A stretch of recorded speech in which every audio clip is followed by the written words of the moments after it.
How to fix green line on phone screen on Android. Hey everybody, welcome back to our YouTube channel. In today's video, I'm going to show you how you can fix your green line on your screen.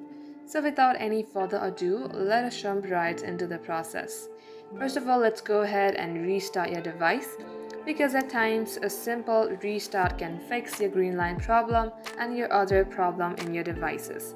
So let's go ahead and restart our device. Now the second way you can fix it is by tapping onto your settings app. Scroll all the way to the bottom of the page and tap onto software update. Now if you have any updation left, then it also might cause you a green screen problem. Make sure that your software is updated. At the top search bar, tap onto reset. Here you will see reset again, tap onto it. Tap on factory data reset. By doing so, it will reset your phone to its default mode, and this will help you fix your green screen problem.